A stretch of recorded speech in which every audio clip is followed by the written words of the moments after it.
senantiasa mengokohkan kita di atas hidayah yang menunjukkan kita ke jalan yang hak, dan semoga Allah Subhanahu wa taala menjadikan kita selain menjadi keluarga di dunia dan seperti keluarga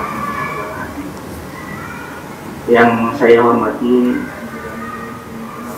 Ustaz Dr. Ganda Andirja dan Hafizahullah Ta'ala, yang saya banggakan seluruh peserta kajian, mobil khusus keluarga besar Arif School dimanapun antum berada. Semoga Allah senantiasa memberikan penjagaan dan semoga semua dalam keadaan sehat walafiat.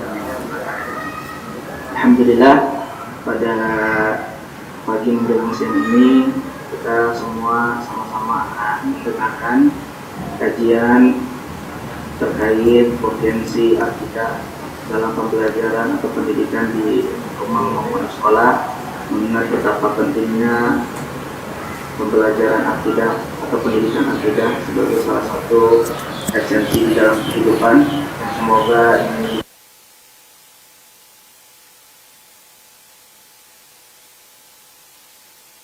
bicara dengan keyakinan amanah hati, mudah-mudahan semoga kita termasuk orang-orang yang menghadap kepada Allah dengan hati yang selamat. Baik, insyaallah mungkin kita akan sebentar lagi langsung menuju acara inti, yaitu penyampaian materi. Namun sebelumnya mari kita buka dengan membaca basmalah. Baik, selanjutnya yang kedua kita langsung serahkan kepada narasumber kita, Ustaz Kiranda Dirja, menyampaikan materinya kepadanya. Jazakallah khair. Bismillahirrahmanirrahim. Assalamualaikum warahmatullahi wabarakatuh. Alhamdulillahi ala ihsanih wa syukru lahu ala taufiqihi wa amtinanihi wa asyhadu an la ilaha illallah wahdahu la syarika lahu ta'ziman li sya'nihi wa asyhadu anna Muhammadan abduhu wa rasuluhu da'ila ridwanih. Allahumma salli alaihi wa ala alihi wa ashabihi wa ikhwani. Ikhwan dan akhwat, para wali murid ya, yang dirahmati oleh Allah Subhanahu wa taala. Pada kesempatan yang bahagia ini kita akan bahas tentang urgensinya kita belajar akidah secara umum ya. Tentu belajar akidah sangat penting secara umum ya dalam keseharian kita, apalagi dalam dunia pendidikan ya.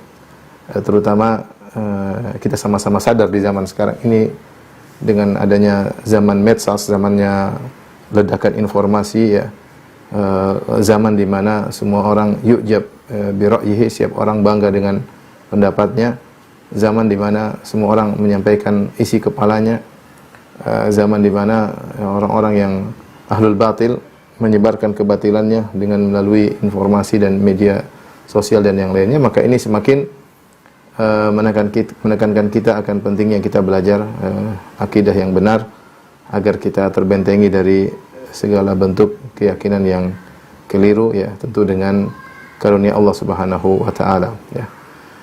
Maka pada kesempatan kali ini saya akan menyampaikan beberapa poin-poin sebagai gambaran tentang pentingnya kita belajar akidah. Kita sendiri perlu belajar, apalagi anak-anak kita ya, kita saja sebagai dai, demikian juga para ustadz, para ustadzah, semuanya harus belajar ya, karena itu berkaitan dengan kepentingan kita sendiri.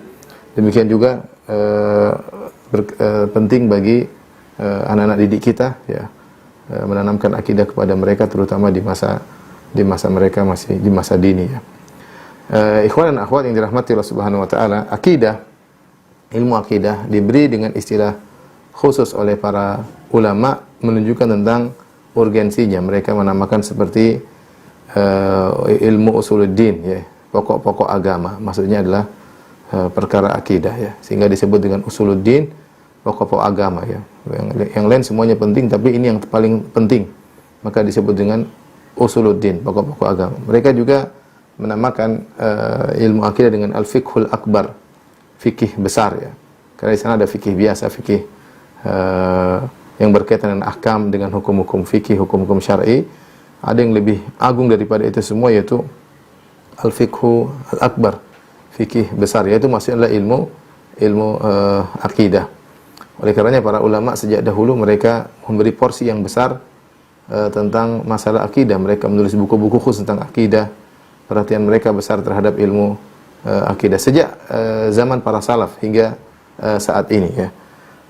Ikhwan dan akhwat yang dirahmati Allah Subhanahu wa taala, saya akan menyebut tentang beberapa poin-poin yang menunjukkan urgensinya kita belajar ilmu akidah ya. Ya, perkara-perkara yang menunjukkan urgensinya belajar akidah.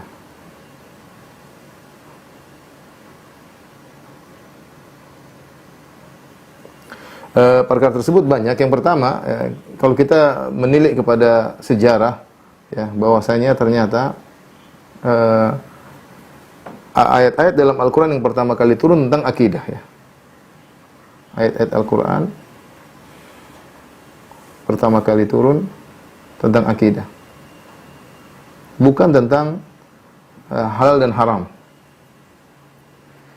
Hal ini sebagaimana dijelaskan oleh Aisyah radhiyallahu taala anha dalam hadis yang diriwayatkan Imam Al-Bukhari, hadis nomor 4993 ya, di mana Aisyah radhiyallahu taala anha berkata, "Innama nazala awwala ma nazala minhu suratun minal mufassal."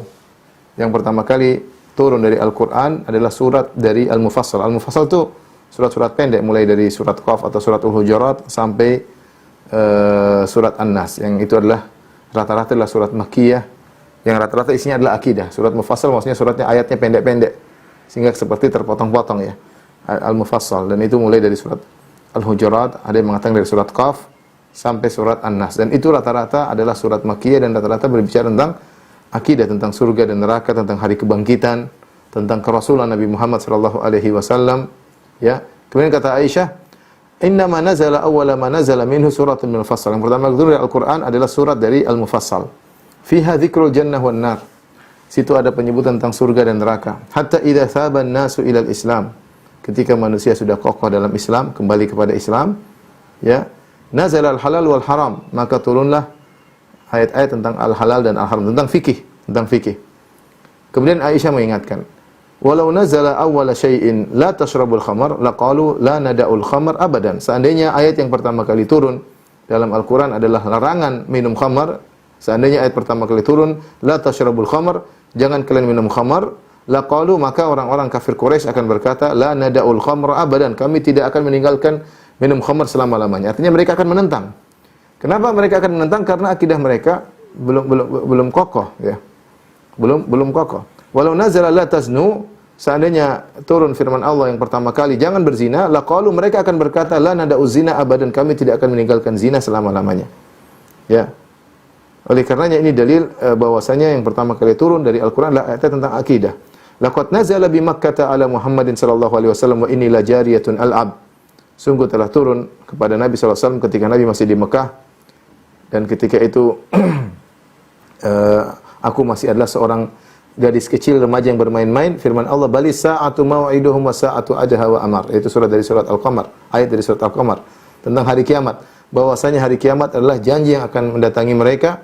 Wasa'atu adha wa amar, dan hari kiamat adalah perkara yang sangat dahsyat dan lebih pahit ya. Ini dalil bahwasanya ayat-ayat pertama kali turun dari Al-Qur'an adalah ayat-ayat tentang akidah, terutama surat-surat Al-Mufassal. Rata-rata surat Al-Mufassal adalah surat Makkiyah. Kita saja baca tentang surat-surat dalam juz amma, nuansanya adalah nuansa akidah, tentang hari kiamat, tentang surga, tentang neraka, tentang hari kebangkitan ya, tentang keimanan Al-Qur'an, tentang Rasulullah sallallahu alaihi wasallam ya. Ini menunjukkan bahwasanya akidah harus yang pertama ya. Tadi isyarat dari Aisyah radhiyallahu taala anha bahwasanya akidah harus yang pertama. Agar apa? Agar jiwa siap menerima hukum-hukum yang lain. Menerima perintah-perintah Allah, perintah-perintah dan larangan-larangan Allah. Tadi Aisyah mengatakan, seandainya yang pertama kali turun, jangan minum khamar, mereka akan minum khamar. Mereka tidak akan nurut. Kenapa? Akidah belum matang. Kalau seandainya pertama kali turun, la taznu, jangan kalian berzina, maka mereka akan berzina. Karena akidah mereka belum matang. Ini menunjukkan tentang urgensinya belajar akidah, terutama di awal-awal pendidikan. Kemudian urgensi yang kedua misalnya yang menunjukkan akan hal ini, bagaimana perhatian Nabi. Kata Nabi SAW tentang akidah, seumur hidup beliau.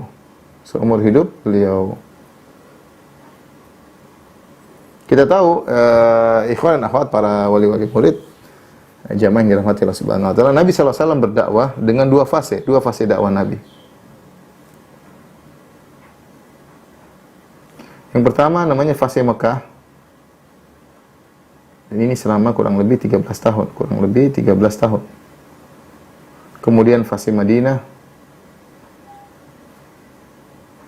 Dan ini kurang lebih 10 tahun. Jadi Nabi SAW berdakwah sekitar 23 tahun. Selama di Mekah, fokus Nabi SAW di Mekah, fokus akidah secara total, ya. Pembahasan selalu semua masalah akidah selama 13 tahun. Oleh karenanya tidak turun hukum-hukum fikih kecuali salat menjelang Rasulullah SAW berhijrah, itu ketika Isra Mi'raj. Tidak ada hukum fikih yang turun kecuali salat, dan salat adalah bagian daripada praktek akidah karena menguatkan hubungan antara seorang hamba dengan Rabbul Alamin. Ketika di Madinah, di sela-sela pembelajaran akidah,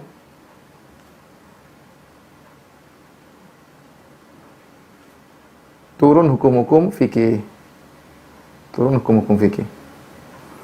Namun bukan berarti Nabi SAW tidak lagi membahas akidah, tetap Rasulullah SAW membahas akidah. Meskipun di fase Mekah. Makanya di antara akhir perkataan Nabi SAW sebelum Nabi SAW meninggal dunia adalah masalah akidah. Rasulullah SAW ketika sakit parah dan akan meninggal dunia, Rasulullah SAW berkata, "La'natullah 'alal yahudi wan nasara ittakhadhu qubur anbiya'i masajida." Allah melaknat Yahudi Nasara menjadikan kuburan-kuburan nabi mereka sebagai masjid-masjid, sebagai tempat ibadah. Itu Nabi ucapkan menjelang akhir hayat beliau. Jadi jangan sampai salah sangka menyatakan bahwasanya Nabi SAW ketika fokus akidah cuma masalah ketika di Mekah, di Madinah tidak. Di Madinah juga Nabi perhatian sama akidah. Cuma di sela-sela perhatian Nabi terhadap akidah, alaihi salatu wassalam, turun hukum-hukum fikih. Karena dengan menjalankan hukum-hukum fikih adalah praktik daripada akidah. Ya, mereka mulai tunduk dan mereka menjalankan hukum-hukum fikih. Tetapi Nabi SAW tetap perhatian sama akidah. Ya, makanya Rasulullah SAW mengirim surat kepada raja-raja Nasara seperti kepada Heraklius, kepada Al-Muqawqis, Heraklius raja Romawi, Al-Muqawqis raja Mesir, ya. Semua didakwai oleh Nabi SAW untuk masuk Islam. Rasulullah SAW mengirim dai-dai Mu'adz bin Jabal ke negeri Yaman untuk menyampaikan akidah dan seterusnya. Bahkan Rasulullah SAW menjelang akhir hayat tadi saya mengatakan, Rasulullah mengatakan, "La'natullah 'alal yahudi wan nasara ittakhadhu qubur anbiya masajida." Ya. Di akhir hayat beliau berkata, "La'natullah 'alal yahudi wan nasara."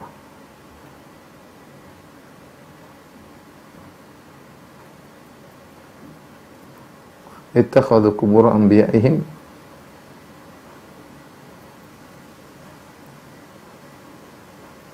masajid, ya. Kata Nabi SAW, Allah melaknat Yahudi Nasara, mereka menjadikan kuburan nabi-nabi mereka sebagai tempat ibadah. Ini menunjukkan perhatian Nabi kepada akidah, agar jangan sampai kuburan-kuburan tersebut menjadi sarana untuk berbuat syirik kepada Allah Subhanahu wa taala. Sampai Rasulullah SAW di tengah sakit beliau tidak ada pembahasan masalah kesyirikan, tahu-tahu Rasulullah SAW berkata secara ibtidaan, secara langsung beliau berkata sambil membuka selimut beliau dalam kondisi demam yang sangat tinggi, beliau berkata, "La'natullah 'alal yahudi wan nasara." Allah melaknat Yahudi Nasara, ittakhadhu qubur anbiya masajidan. Di mana mereka menjadikan kuburan-kuburan nabi mereka menjadi masjid. Nabi mengatakan, "Ala fala tattakhidhul qubur masajid." Ini Rasul akan meninggal, dia berkata demikian. Jangan jadikan kuburan-kuburan sebagai masjid-masjid tempat ibadah. Fa inni anhaukum an dzalik. Sungguh aku telah melarang kalian dari melakukan perbuatan tersebut. Aisyah radhiyallahu anha ketika meriwayatkan dari sini beliau berkata, "Laula dzalik la ubriza qabruhu." Kalau bukan karena larangan Nabi ini tentu kuburan Nabi sudah dikuburkan di luar. Tapi kalau Nabi dikuburkan di luar tadi, khawatir ada sebagian orang jahil kemudian menjadikan kuburan Nabi sebagai tempat ibadah sebagaimana kebiasaan orang-orang Yahudi dan Nasara. Tapi di antara urgensinya yang menunjukkan urgensinya belajar tauhid ya. Di antaranya Nabi sallallahu alaihi wasallam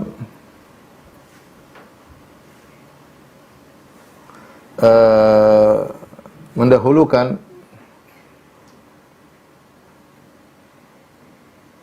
pengajaran kepada para pemuda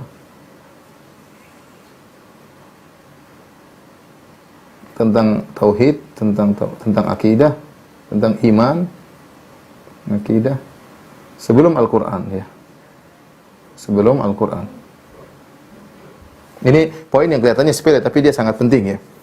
Saya bacakan hadis riwayat Ibnu Majah dengan sanad yang sahih disahkan oleh Syekh Al-Albani rahimahullahu taala dari Jundub bin Abdullah radhiyallahu taala anhu. Beliau berkata, "Kunna ma'an Nabi sallallahu alaihi wasallam wa nahnu fityanun hazawiratun." Kami bersama Nabi sallallahu alaihi wasallam dan kami adalah para pemuda yang hazawirah. Hazawirah maksudnya jamak dari al-hazur yaitu al-gulam idza shadda wa qawiyya wa hazim, itu masih remaja. Kami masih para pemuda remaja yang masih kuat ya. Masih giat-giatnya. Jadi Jundub bin Abdullah berkata, kami bersama Nabi sallallahu alaihi wasallam, yaitu dia bersama teman-temannya, dan kami ketika itu masih fityan, masih para remaja, pemuda yang kuat. Maka apa kata Jundub bin Abdullah? Fata'allamna al-imana qabla an nata'allama al-Qur'an. Thumma ta'allamna al-Qur'an fazdadna bihi imanan. Kami belajar iman sebelum kami belajar Al-Qur'an. Kemudian kami belajar Al-Qur'an, maka bertambahlah iman kami dengan Al-Qur'an. Saya ulangi, beliau berkata, fata'allamna al-imana qabla an nata'allama al-Qur'an. Kami belajar iman sebelum belajar Al-Qur'an. Thumma ta'allamna al-Qur'an, kemudian setelah itu kami belajar Al-Qur'an, fazdadna bihi imanan, maka bertambahlah iman kami dengan belajar Al-Qur'an, ya. Ini penting karena sebagian jadi kita ketika ngajar anak-anak Al-Qur'an sembari dengan belajar akidah. Jangan kita fokus Al-Qur'an, kita tidak ajari akidah. Akhirnya muncul kesalahan ketika seorang tidak dibimbing dengan akidah, belajar Quran, mungkin hafalannya bagus, maka anak-anak tersebut mungkin sombong, mungkin angkuh, mungkin riya, macam-macam ya, bisa penyakit timbul macam-macam ya. Niatnya enggak benar, hanya sekedar ingin ikut juara-juara lomba tahfidz misalnya. Nah, penting kita menancapkan akidah dalam hati mereka sembari mereka belajar Al-Qur'an. Bahkan di sini dikatakan bagaimana kami belajar iman dulu baru belajar Al-Qur'an. Ketika iman kami sudah dapat, kami belajar Al-Qur'an, Al-Qur'an semakin menambah keimanan. Makanya saya sampaikan bahwasanya ketika belajar Al-Qur'an bukan hanya sekedar belajar hafalan, suara yang bagus, kemudian hanya husnul ada, penyampaian yang bagus, ya bagaimana membaca tilawah dengan baik. Ajarkan juga di antara tafsir ayat-ayat tersebut, terutama juz amma. Ajarkan ya. Anak-anak mungkin masih kecil, kita ambil surat-surat kecil di situ tentang qul a'udzu birabbil falaq, qul a'udzu birabbin nas. Kita pahamkan isinya. Mereka mulai belajar tafsir ayat-ayat tersebut sehingga mereka semakin kokoh, apa yang mereka baca mereka pahami. Ya. Karena tadi kata Jundub bin Abdullah, kami belajar iman sebelum Al-Qur'an. Ya. Jangan sampai perhatian sama Al-Qur'an, belajar tajwidnya dengan begitu mendetail, dengan suara harus gini, makharijul huruf. Ini bagus, tidak ada yang mengingkari akan indahnya belajar ini semua. Tetapi ketika lalai dari mengajarkan akidah, bisa jadi terjadi hal yang keliru. Ya. Lihatlah bagaimana orang Khawarij, mereka ahli Quran. Yaqra'unal Quran, mereka baca Al-Quran. Ya, mereka bahasa Arab, mereka belajar Al-Quran, tapi mereka tidak belajar keimanan. Mereka tidak belajar keimanan. Maka bisa jadi seorang ketika hanya mempelajari Al-Quran, tidak mempelajari isinya, tidak belajar keimanan, kemudian akhirnya menyimpang dalam pemahaman ya. Kita tidak memungkiri sebagian orang yang melakukan praktek-praktek radikalisme, misalnya ngebom dan yang lainnya. Bukan mereka tidak hafal Al-Quran, sebagian mereka mungkin hafal sebagian surat-surat Al-Quran, tapi mereka tidak ngerti maknanya. Sebagaimana orang Khawarij ya, Rasulullah mengatakan yaqra'una Al-Quran la yujawizu taraqiyahum. Mereka orang-orang Khawarij, mereka membaca Al-Quran, tapi Al-Quran tersebut tidak melewati tenggorokan mereka, itu tidak masuk maknanya ke dalam hati mereka. Hanya sekedar dibaca. Maka ini penting bahwasanya bagi para pengajar sisihkan waktu untuk mengajari anak-anak sebagian daripada tafsir surat-surat pendek tersebut. Mulailah mereka terbiasa, ternyata Al-Quran ini ada maknanya. Ternyata maknanya indah, ternyata tentang Allah Subhanahu wa taala ya. Ini di antara urgensinya belajar akidah ya. Tapi di antara urgensinya yang lain,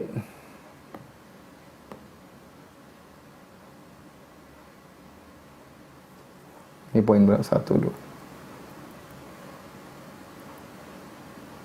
Win, coba difoto lanjut lagi.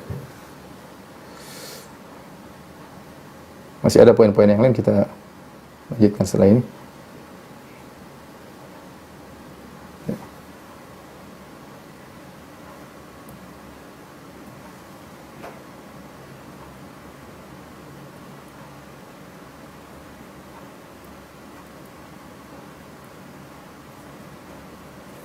Tab yang berikutnya, yang keempat, ya. Bahwasanya belajar ilmu akidah, membantu seseorang beribadah kepada Allah dengan baik. Dengan baik. Kita tahu bahwasanya tujuan hidup kita adalah untuk beribadah kepada Allah Subhanahu wa taala. Allah berfirman, "Wa khalaqtul jinna wal insa illa liya'budun."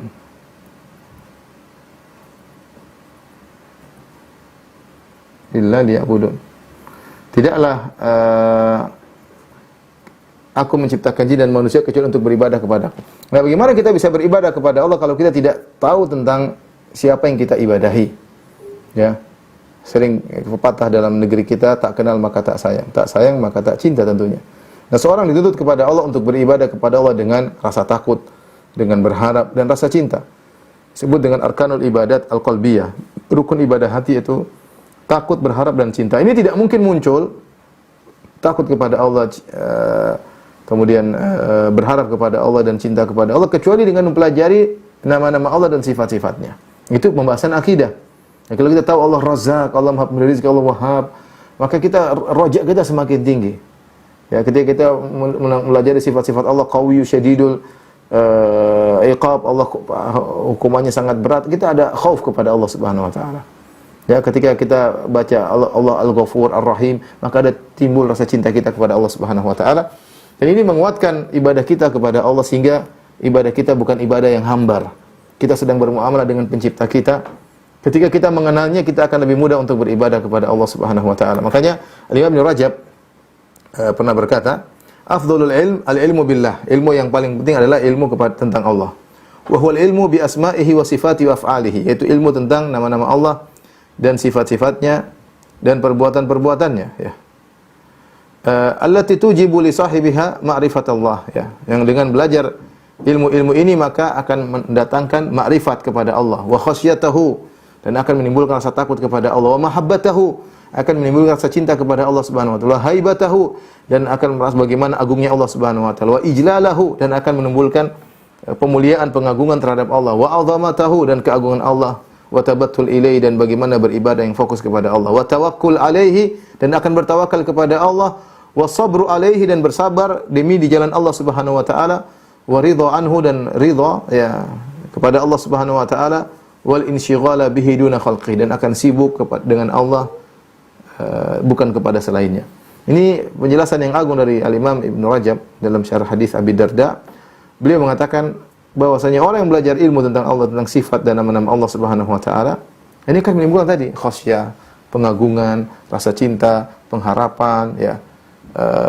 Mencari keridhaan Allah Subhanahu wa taala, sibuk, pokoknya pikirannya selalu terfokus kepada Allah Subhanahu wa taala dan yang lainnya. Dan ini perlu dengan belajar akidah, ya. Sehingga tujuan kehidupan dia di alam semesta ini bisa dia jalankan dengan baik, karena tujuan dia diciptakanlah untuk beribadah kepada Allah. Nah, bagaimana dia bisa menikmati ibadah tersebut jika dia tidak mengenal siapa yang dia ibadahi? Ya. Dia harus mengenal siapa yang dia ibadahi. Allah memperkenalkan diri dalam Al-Quran, dalam setiap lembar halaman dalam Al-Quran. Allah menyebutkan nama dan sifat-sifatnya.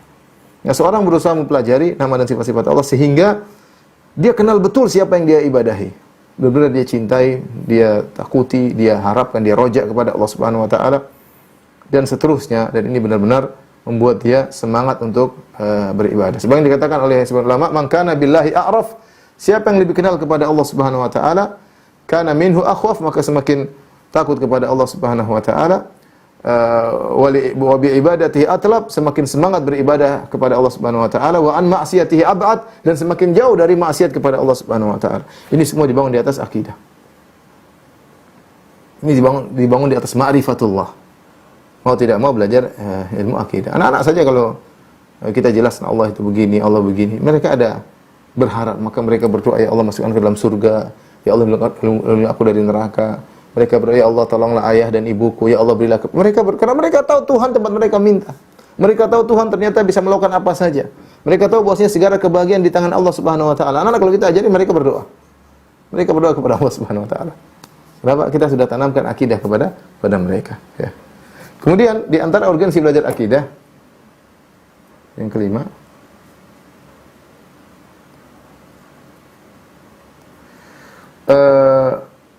siapa yang akidahnya kokoh,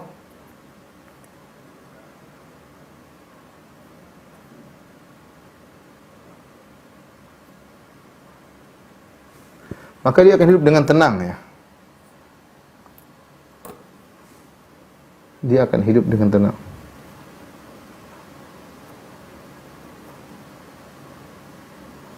Jauh dari pemikiran yang menyimpang, pemikiran yang kacau, ya. Ya, dia akan tenang dan dia adalah orang yang paling bahagia, bahkan dia adalah orang yang paling bahagia.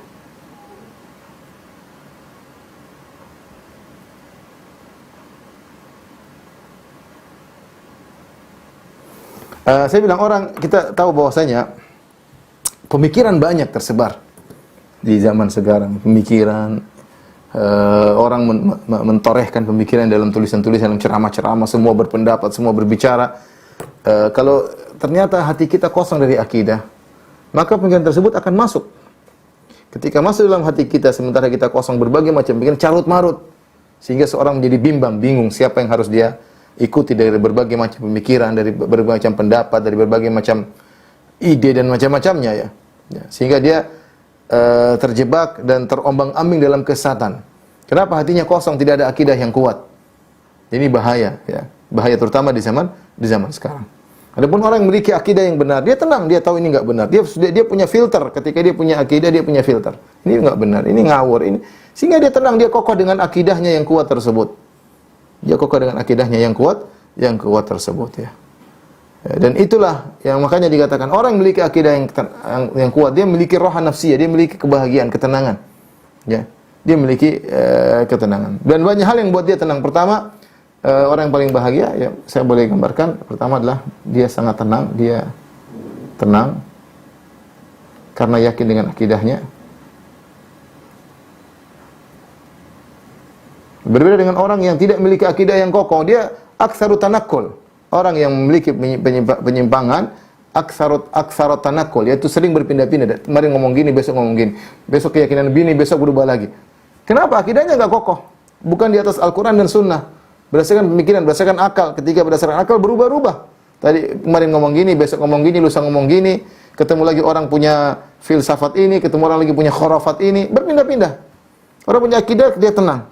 Karena dia tahu Al-Quran dan Sunnah. Dia tenang karena yakin dengan akidahnya. Kemudian apa? Dia bahagia karena dia ikhlas. Karena ikhlas. Ya. Dia tidak membutuhkan pengakuan orang lain. Karena orang belajar akidah yang benar, dia tahu tujuan dia adalah kepada Allah Subhanahu wa taala. Dia paling bahagia. Mau orang sanjung dia tidak jadi masalah. Orang caci maki dia jadi masalah. Karena yang penting bagi dia adalah penilaian Allah Subhanahu wa taala.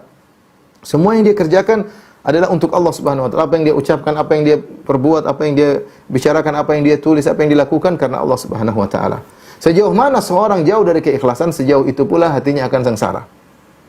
Sejauh mana hatinya semakin ikhlas kepada Allah, tujuan adalah Allah, maka dia semakin akan bahagia. Dia akan semakin bahagia. Makanya saya katakan orang yang akidahnya benar, dia akan bahagia. Karena dia tidak terpedaya dengan sanjungan manusia ataupun cercaan manusia. Bagi dia tidak ada masalah.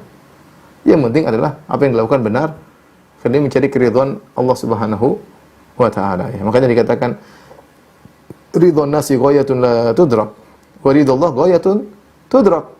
Keridhaan manusia adalah tujuan yang tidak bakalan dicapai. Kamu buat sebagian kelompok ridha, sebagiannya enggak ridha. Sebagian orang setuju, sebagian orang mencela. 1000 orang kasih like, 1000 orang kasih dislike. Kalau mengikuti celotehan manusia, ya. Sehingga ridhon nas ghayatun la tudrak, mencari keridhaan seluruh manusia pujian seluruh manusia adalah tujuan yang tidak mungkin tercapai. Tetapi ridha Allah, keridhaan Allah, ghayatun tudrak, tujuan yang mungkin tercapai. Keridhaan Allah adalah tujuan yang tercapai. Bahkan dalam hadis saya katakan iltamis ridha Allah bisa khotin nas. Carilah keridhaan Allah dengan kemurkaan manusia, enggak ada masalah. Anda mencari keridhaan Allah meskipun manusia harus murka sama Anda. Tapi orang yang akidahnya benar, dia akan bahagia, dia akan bahagia. Kemudian orang yang akidahnya benar, ya, dia paling tegar menghadapi ujian.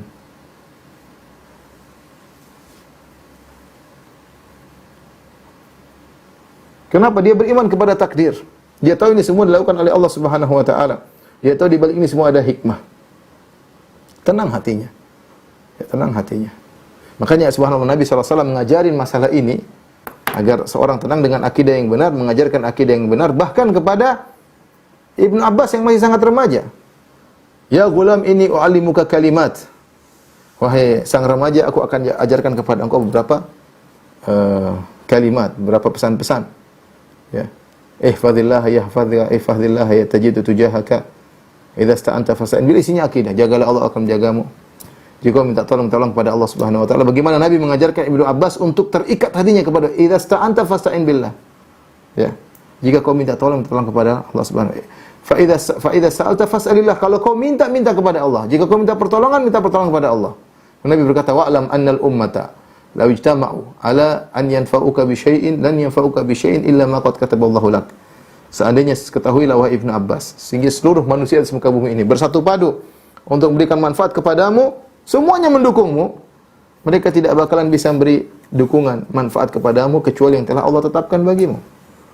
Walau annahum ijtama'u ala an yadurruka bi syai'in, aw law ijtama'u ala an yadurruka bi syai'in, lan yadurruka bi syai'in illa ma qad kataballahu 'alaik. Kalau mereka bersatu padu, semuanya bersepakat untuk beri kemudaratan kepadamu, mereka tidak bakalan bisa beri kemudaratan kepadamu kecuali yang telah Allah tetapkan akan menimpamu. Rufi'atil aqlam wa jaffatis suhuf. Pena-pena telah diangkat dan lembaran telah kering. Subhanallah, Nabi ajarkan kepada anak yang masih remaja. Karena perjalanan hidup ke depan masih panjang. Akan terjadi berbagai macam fitnah, berbagai macam kehidupan keluarga, kehidupan bermasyarakat, kehidupan dalam ruang pekerjaan, banyak hal-hal yang terjadi yang tidak sesuai dengan keinginan kita, tidak sesuai dengan harapan, maka perlu diingatkan tentang akidah yang benar bahwasanya semua telah tercatat dan semua telah tidak bisa dirubah. Ya, ma asabaka lam yakun liyukhti'ak, apa yang menimpamu tidak bakalan lolos darimu, wa ma akhta'aka lam yakun liyusibak, apa yang meleset darimu tidak akan menimpamu. Semua telah tercatat. Orang yang punya akidah yang kuat, ya, dia akan tenang. Lihatlah bagaimana sebagai negara yang tidak mengajarkan akidah yang benar, negara-negara non-muslim, negara ateis apalagi. Masalah sedikit bunuh diri, masalah sedikit bunuh diri. Karena akidahnya enggak benar.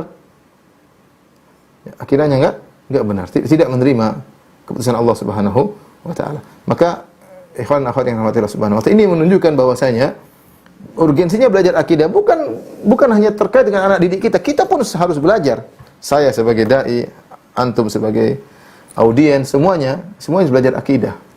Karena akidah itu bukan perkara yang hanya diucapkan manis di bibir, tapi butuh bersama kita dalam perjalanan kehidupan kita. Kita mungkin teori, kita pandai, tapi kita akan diuji oleh Allah. Di saat itulah ilmu-ilmu kita tentang akidah kita terapkan. Ilmu tentang beriman kepada takdir, ilmu tentang husnuzan kepada Allah Subhanahu wa taala, ilmu tentang sabar, ilmu banyak harus kita terapkan, dan itu terkadang kita tidak mampu untuk menerapkan. Tapi yang menunjukkan kita senantiasa butuh untuk belajar akidah. Terus sampai kapan? Sampai kita meninggal dunia. Rasulullah SAW mengajarkan akidah kepada para sahabat sampai beliau mau meninggal dunia. Karena itu penting bagi kita semua. Nah, bagi para pengajar, anak-anak dididik sejak awal. Anak-anak apalagi muda, mereka didoktrin aja, doktrin. Karena hati mereka masih kosong. Mereka belum kenal syubhat, mereka belum kenal macam-macam. Maka kita isi, mumpung kita isi dengan akidah yang benar, sehingga ketika kokoh dalam hati mereka ada yang tidak benar, mereka akan tolak. Ya. Kemudian di antara urgensi belajar akidah,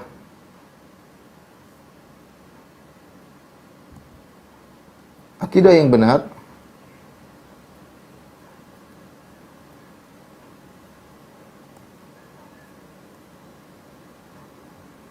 mengikat kaum muslimin dengan dalil Al-Quran dan Sunnah dan para sahabat. Kalau kita belajar akidah itu salaf, Al-Quran dan Sunnah, tidak ada yang lain. Ya, ma ta'buduna min duni illa asma'an sammaitumuha antum wa aba'ukum ma anzalallahu biha min sultan. Adapun akidah yang batil, ma anzalallahu biha min sultan. Allah tidak menurunkan dalilnya. Akidah yang benar, anzalallahu bihi min sultan. Allah turunkan dalilnya. Al-Quran maupun As-Sunnah. Kita enggak boleh berakidah sembarangan. Ada Al-Quran dan Sunnah. Nah, ketika kita bicara akidah, kita selalu berkata Allah berfirman, Rasulullah bersabda. Allah berfirman, Rasulullah bersabda. Anak-anak yang dengar hal ini selalu terikat dengan dalil. Oh, ternyata begini. Akidah itu dari Al-Quran dan Sunnah. Al-Quran dan Sunnah. Al-Quran dan Sunnah. Seperti itu. Kemudian diikatkan para sahabat. Bagaimana praktek para sahabat.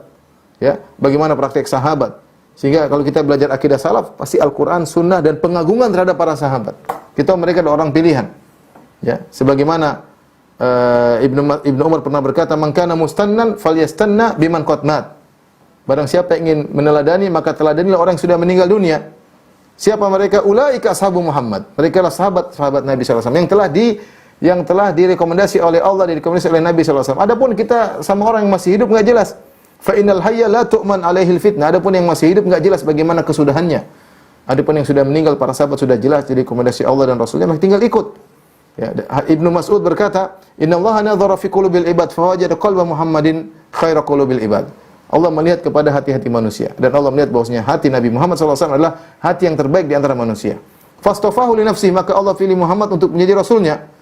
Fab'ata'athahu bi risalati, Allah utus Muhammad sebagai rasulnya dengan risalahnya. Tsumma nadhara fi qulubil ibad ba'da qalbi Muhammad, kemudian Allah melihat kepada hati-hati manusia setelah hatinya Muhammad. Fa wajada quluba ashabi khaira qulubil ibad. Allah mendapati hati yang terbaik di antara manusia adalah hatinya sahabat-sahabat Nabi sallallahu alaihi wasallam. Faja'alahum wazara'a nabiyhi, maka Allah menjadikan para sahabat sebagai penolong-penolong Nabi Muhammad sallallahu alaihi wasallam. Yuqatiluna ala dinihi, mereka berperang untuk membela agamanya. Ini jelas. Oleh karenanya ketika kita belajar akidah Ahlus Sunnah, selalu Allah berfirman, Nabi sallallahu alaihi wasallam bersabda, perkataan para sahabat. Tatkala kita belajar lihat akidah yang sedang tersebar di medsos, nggak ada perkataan sahabat, nggak ada Al-Quran, kemudian berkata ini, berkata anu, menurut perasaan ini, menurut perasaan ini, berkata sufi ini, berkata macam-macam. Berkata filosof ini, berkata subhanallah. Meskipun bertabrakan dengan Al-Quran dan Sunnah, mereka tidak peduli. Hilanglah pengagungan terhadap Al-Quran dan Sunnah dan pengagungan terhadap para sahabat. Akidah salaf tidak. Orang yang belajar akidah salaf itu ada pengagungan terhadap Al-Quran dan pengagungan terhadap dalil dan pengagungan terhadap para sahabat. Sementara kalau kita lihat bagaimana akidah yang terpengaruh dengan ahli filsafat, datang ayat mereka tolak, bukan begini. Oh, ini tidak benar, ini begini, ini begini. Maksudnya begini, mereka takwil. Padahal Allah berfirman, "Fala wa rabbika la yu'minuna hatta yuhaqqimuka fi ma shajara bainahum, thumma la yajidu fi anfusihim harajan mimma qadaita wa yusallimu taslima." Demi Rabbmu, mereka tidak beriman sampai mereka menjadikan engkau sebagai hakim, wahai Muhammad, pada apa yang mereka perselisihkan. Tsumma la yajidu fi anfusihim harajan, kemudian mereka tidak mendapati dalam diri mereka rasa gerundul sama sekali. Wa yusallimu taslima, dan mereka benar-benar menerima keputusanmu. Ya, ini baru benar-benar orang yang beriman. Bukan sebagian mereka dikasih hadis, enggak, dikasih ayat, oh bukan begitu maksudnya. Puluhan ayat mereka takwil, ratusan ayat mereka takwil, hadis mereka tolak dengan berbagai macam. Sahabat tidak mereka pakai, mereka punya ide sendiri. Beda. Akidah Ahlussunnah tidak demikian, akidah salaf tidak demikian. Di antara perkara yang sangat penting ya, jadi mempelajari akidah, urgensi belajar akidah, terutama zaman sekarang, adalah membentengi diri dari syubhat.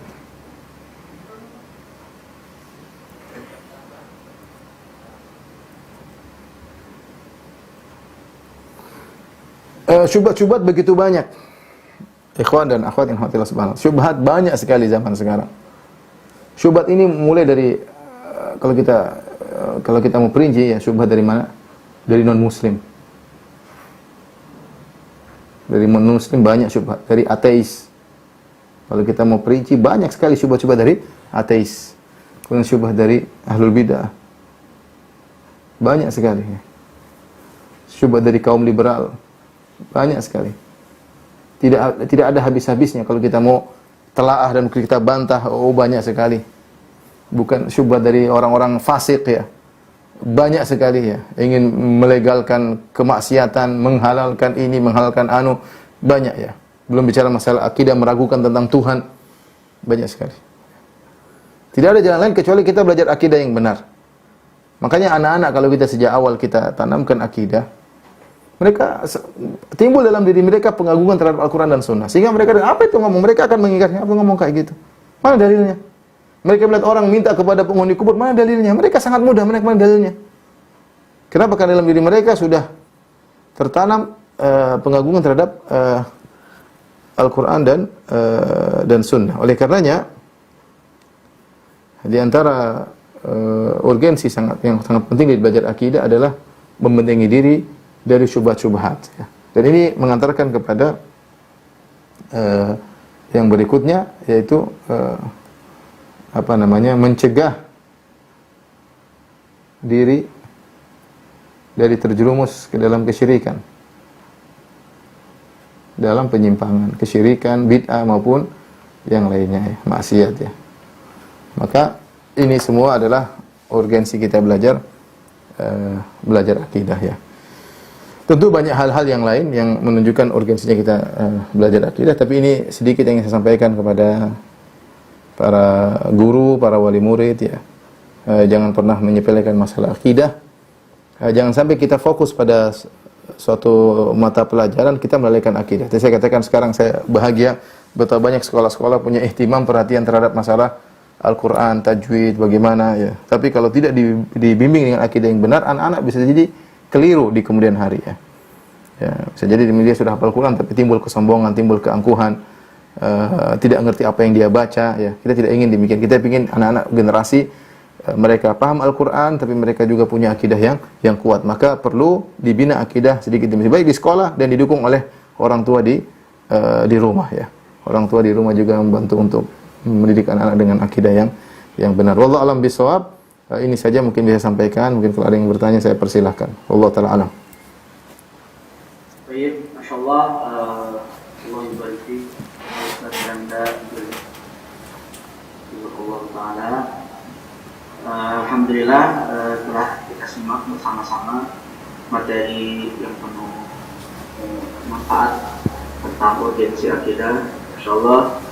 Dan alhamdulillah Imam sendiri Ustaz memang dari visi sekolahnya adalah berakidah, salafus saleh, berhafal Quran Sunnah, berprestasi akademik dan akademik yang semoga Allah Subhanahu wa taala memberikan taufik kepada kita semua agar bisa diselaraskan dalam kehidupan kita sehari-hari. Amin amin. Baik. Selanjutnya kita akan membuka pertanyaan. Insyaallah untuk teknisnya bisa melalui raise hand ya, boleh bertanya secara langsung, juga boleh melalui chat, dan insyaallah saya akan bacakan satu persatu beberapa pertanyaan sambil nanti kita akan menunjuk salah seorang penanya yang bertanya langsung. Pertanyaan yang pertama Ustaz, bismillah. Assalamualaikum Ustaz. Waalaikumsalam warahmatullahi wabarakatuh. Yang pertama adalah bagaimana cara agar anak kita tidak terpengaruh dengan lingkungan yang tidak baik, seperti itu Ustaz. Tentu ini adalah pertanyaan sangat berat ya, terutama musim online ya. Kalau sudah masalah offline, alhamdulillah anak taruh pondok sampai full day, tinggal pulang sudah menjelang maghrib atau sudah sore, tinggal kita yang jaga-jaga di rumah. Jangan apa yang sudah ditanamkan oleh para guru kemudian kita rusak di rumah dengan HP dan internet ya. Tapi intinya sebenarnya kerjasama antara orang tua dengan pihak pondok ya. Jangan sampai orang tua beranggapan apa yang kalau disuruh taruh di pondok selesai. Enggak. Di pondok perlu dilanjutkan lagi. Pondok hanya membantu, tapi pengaruh orang tua sangat besar ya. Pengaruh orang tua sangat besar. Maka ya tinggal kita jaga, kita carikan teman-teman yang baik. Kita harus bekerja, berusaha sedikit cari teman yang baik. Ada teman-teman punya anak juga bergaulnya sama, kita pilih-pilihkan teman-temannya, tidak sembarang ya. Sehingga bisa terjaga perkataannya. Karena kalau anak kita bergaul sama anak-anak yang mulutnya kotor, susah ya. Saya pernah suatu hari di rumah ada yang main dari luar, saya masih di suatu daerah lah, ada yang main ke rumah anak-anak. Tahu-tahu saya dengar anak-anak tersebut mengeluarkan kata-kata kotor. Kata-kata kotor. Habis itu saya bilang kamu enggak boleh lagi main anak itu. Anak itu enggak boleh masuk lagi di rumah saya. Saya larang. Ya karena kita punya peran besar. Kalau kita biarkan anak-anak sembarang bergaul, dia akan terpengaruh. Bahkan pengaruh terhadap teman, pengaruh temannya kepada dia bahkan bisa lebih kuat daripada pengaruh pondok terhadap anak tersebut. Maka kita harus tegas dalam hal ini, ya. Jadi alhamdulillah kalau sudah ada pondok lebih mudah. Tinggal kita lanjutkan, dia udah pulang udah sore, sudah capek, tinggal kita didik, kita ajak murojaah, main, kita lihat mainnya terarah, mungkin dia main tertentu, kalaupun main game dibatasi, kalau main mainan dibatasi, kita ajak ngobrol, dia main sama kita, ya. Kalaupun ketemu temannya kita suruh main ke rumah temannya, tapi kita sampaikan hati-hati kalau main sama teman, jangan bikin malu ayah dan ibu, jaga adab di sana, sehingga dia main dengan terarah. Di setelah dia main kita telepon, gimana, lagi ngapain. Ini semua usaha, ya. Ini semua usaha. Jangan kita biarkan dia sembarang bergaul, ya. Terutama apa yang dia tonton, hati-hati, ya. Hati-hati masalah HP, masalah internet, ya. Saya ulangi lagi, jangan sampai kita merusak apa yang telah dibina oleh para ustadz di sekolahnya, kita rusak di rumah, ya. Wallahu a'lam bishawab. Selanjutnya Ustaz, pertanyaan berikutnya dari Ibu Yusdata Marisari. Assalamualaikum warahmatullahi wabarakatuh Ustaz, terima kasih atas dunia. Saya ingin bertanya Ustaz, bagaimana jika suatu pihak di sebuah lembaga memaksa kita memasuki suatu komunitas kajian yang berbeda dengan manhaj salaf? Apa yang harus kami lakukan?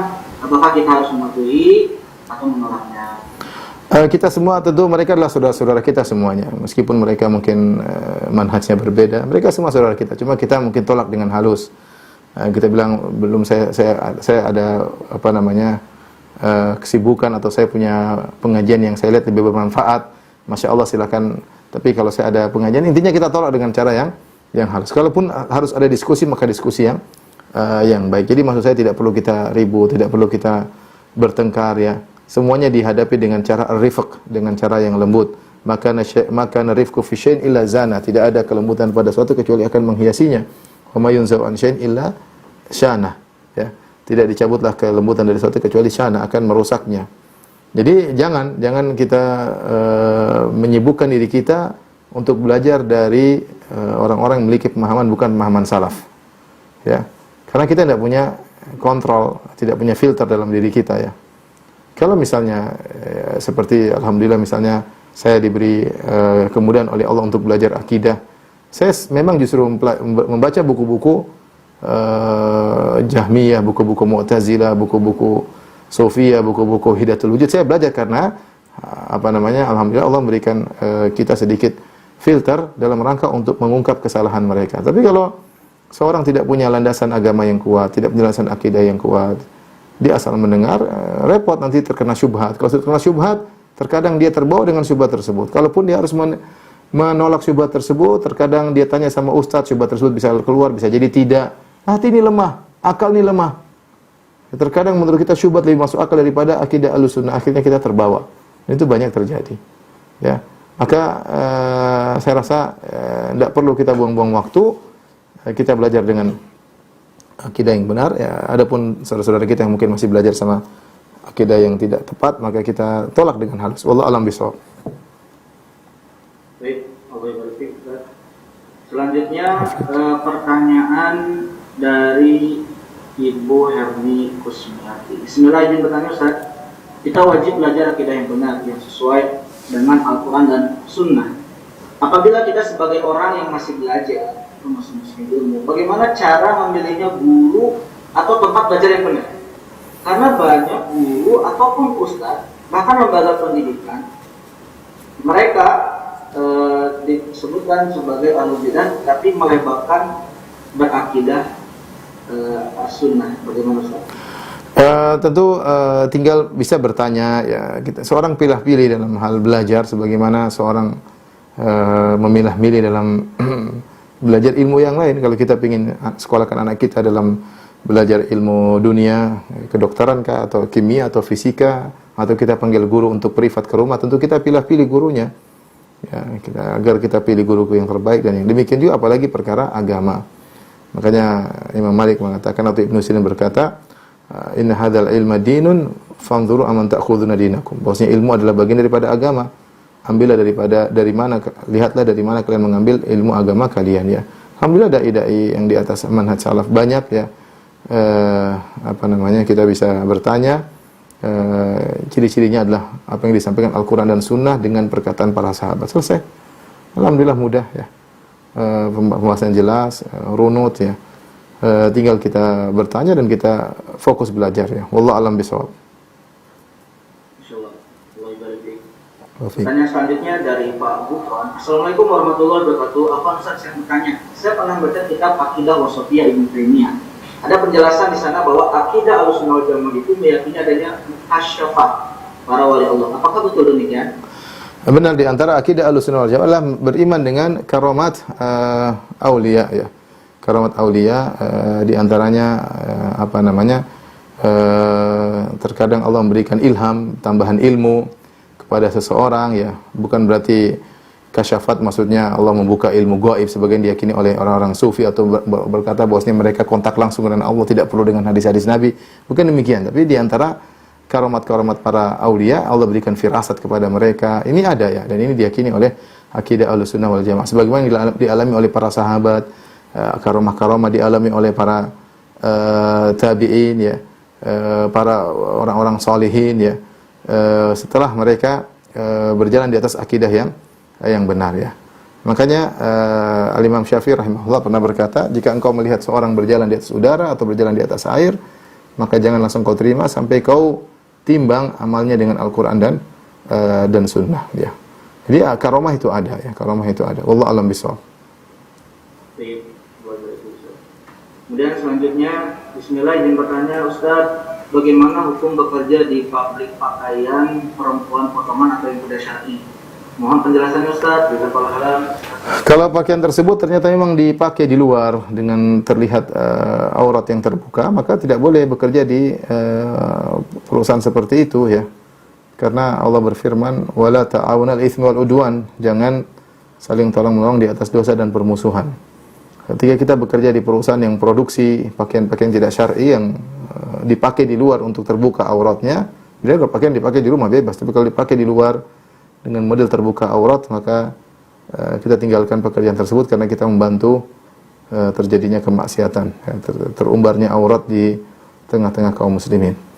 Taib, mungkin sampai sini saja yang bisa sampaikan ya, kurang lebihnya saya mohon maaf. Semoga antum semua bisa sukses dalam mendidik anak-anak kaum muslimin dengan tetap memegang amanah ya dalam mendidik mereka, dan semoga dimudahkan oleh Allah Subhanahu wa taala. Wabillahi taufiq wal hidayah. Assalamualaikum warahmatullahi wabarakatuh. Waalaikumsalam warahmatullahi wabarakatuh. Alhamdulillah.